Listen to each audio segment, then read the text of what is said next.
It's been a really easy task here in Seattle to look at what the Eagles have and go, I know exactly what the Seahawks need. I mean, that offensive line is the number one line in football, has been for a while, and it's for good reason. Here in Seattle, we've been trying to figure out for 10 plus years under Schneider how exactly to put together a serviceable group, much less a top group.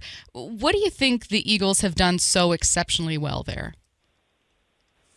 Well, I think it's the position where coaching and scheme matters the most. Like, a good coaching and good scheme can turn a pretty mediocre group of talented players into average, which is almost all you need at least to start getting by. The Seahawks haven't had that, so they've done a bad job, I think, picking offensive line coaches, offensive coaches.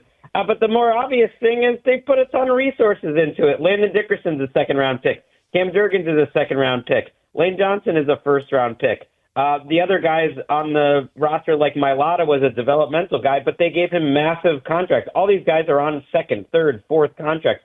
So it's been a commitment they've had for a decade, and that's where, I'm not sure if John Schneider is really about that life. He was on record saying he thinks guards are overpaid. The Eagles disagree with him. Greg, offensive line is the hardest position, in my opinion, to evaluate, right? Because it's hard to find just a big human being who can move like that. But when you look at the talent that's coming out into the NFL this year, entering the draft, how deep would you compare this pool of talent when it comes to linemen to the past? Because we go on big man hunting here in Seattle. We need to hit on one of these. Yeah, and you guys have your left tackle, and I do wonder if they re-sign Charles Cross. That's one thing I think the Eagles, by the way, have done really well is they sign their guys a year early, and it ends up looking like a pretty team-friendly contract. And if they had Charles Cross on their team, I honestly think they would re-sign him this year, and that deal would look good. But the guard class is very good, and I think that the guard and center class, I think, is looked at as pretty solid in this draft class. Tackles, not as much. I think you guys probably are looking less for tackles. Maybe you're a right tackle considering Abe Lucas's injury history. But I think it's thought of as pretty deep on the interior. So where the Seahawks are drafting at 18 or in the second round, like there should be good players available there. I don't think fans would complain if they took an interior lineman. Like you said, it's so clearly their greatest need. You might get some complaining if they take a defensive lineman. However, one thing I do appreciate about what Howie Roseman and the Eagles do is continue to draft at areas where they already have depth. And it kind of feels like, Greg, sometimes people want to have their cake and eat it too. You want a ton of depth at a position, but the second your team takes someone, like when the Seahawks took Devin Witherspoon at corner at number 5, and people are going, but you have corners, what are you doing? Is there kind of this pause you need to hit as a fan when your team drafts and go, well, wait a minute, it's okay to have a lot of good pieces? Yeah, because it's one thing having a good piece like a Leonard Williams, but it's not going to be there forever, or Nuosu. It's another guy on a cost-controlled rookie contract. So I look at their line, and I do think, I know Boye Mafe will be up for a new contract soon, but that's probably been the most misunderstood thing about the Eagles, for instance, analytics department. I know people in it. Going back a decade, kind of the quote-unquote analytics and cap stuff essentially said that linemen on both sides are underpaid. If they were money-balling anything, it was just that, like, whatever resources you put into both lines, actually you need to have 6 of them on both sides, and they're not paid enough compared to what other positions make, like cornerback and wide receiver, in terms of the value that they bring. And yeah, you look at it with the Eagles, they're always drafting linemen, and they kind of figure the rest of the positions out when they really have to. Greg, you said in one of your tweets essentially that the draft lacks pop. The NFL offseason will be defined by great trade targets. And you and Bill Barnwell got together, and you got 23 intriguing trade targets, and we got DK Metcalf at 21 on your list. What do you think he is worth when it comes to trades? Oh, I think he'd be worth a lot. I mean, he would need a new contract, but a wide receiver like that with such a defined plus skill set, he's a top 20 receiver in the league. He can win on one-on-one on the outside. At least a second-round pick, maybe a first or it's a second plus. But he was one kind of thrown in. Those were not ranked in order of value, but more in how we brought him up. And he was kind of thrown in at the end of like, man, Seahawks fans are always talking about trading DK Metcalf. It doesn't really make any sense to me, and I never got the sense that it made a lot of sense to the Seahawks. So of all those guys on that list, I would say he's one of the more less likely guys to get traded. Unless you guys disagree, like why would you trade DK Metcalf?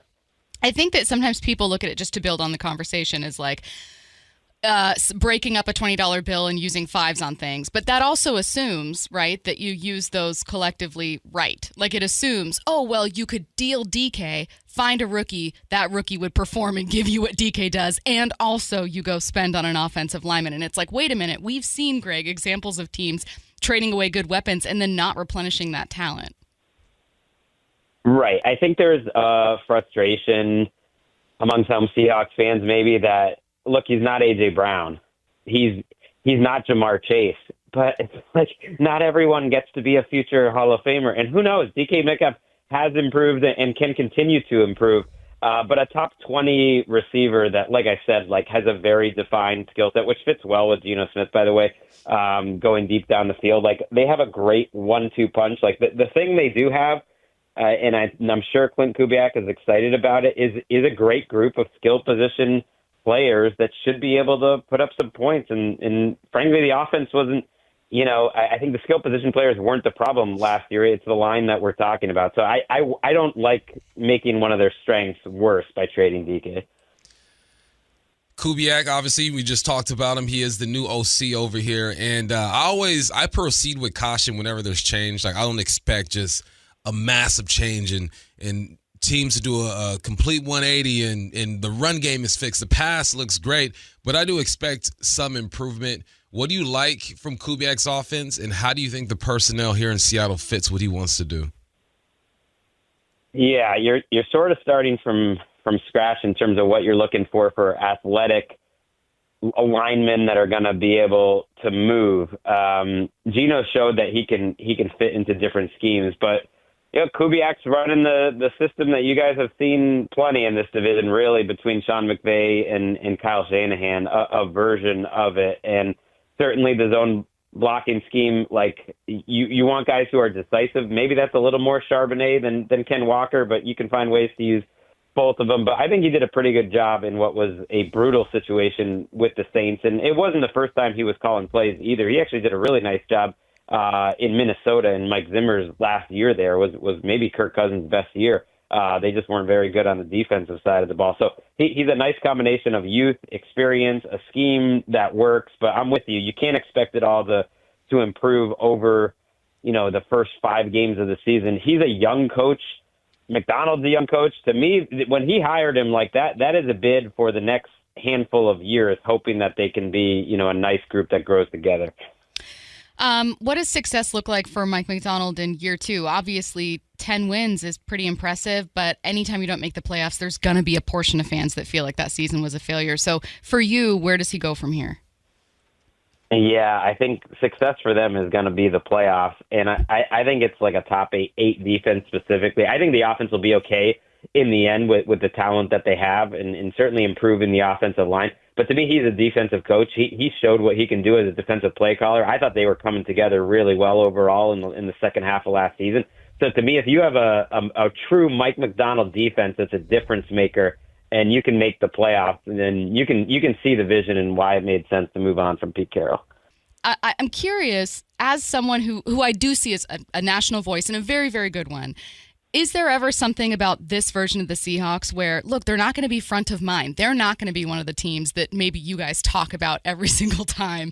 But is there something that you maybe have a soft spot for, or a player that you just really like and root for, that usually you find yourself being like, guys, listen, let me tell you about this with this team? I know this team does get a little ignored. I think they're kind of in that spot where it's like, yeah, they're good, but they're not really a contender. So it's like they're not interesting enough to be collapsing or have a lot of drama, but they're not good enough to go win a Super Bowl. I mean, I've been a Geno guy from the beginning. I literally wrote an article about him when he was with the Jets, that he was like misunderstood and that he was going to be like a really good starting quarterback in the league. And I held on to that take for so long that for him to actually get a chance with Pete Carroll and prove it right, that they're always interesting to me. And we talk about him plenty on NFL Daily. But now You know who I think is almost underrated, which is crazy for a top 5 pick, is Devin Witherspoon. I don't think people realize how he is one of the best cornerbacks in the league now. And I thought he had a great second season, even though there weren't like a bunch of big numbers. So he's a dog, and he's someone I love talking about if I can. My last question, just taking a look around the rest of the NFC West, and I'm looking straight at LA. Greg, are there legs to the rumors that Matthew Stafford could actually be with another team, or do you think he ends up staying with the Rams? I don't. I think it's very real. I think there's more going on behind the scenes, and it's really come out. Just whether it's personal or just a relationship running its course, or Sean McVay kind of want to get the keys back to his offense. I at this point would be surprised if he is back with the Rams. I think they'll be able to get a couple maybe day 2 picks for him, like a second and a third, something like that, or a second round pick, and that's it.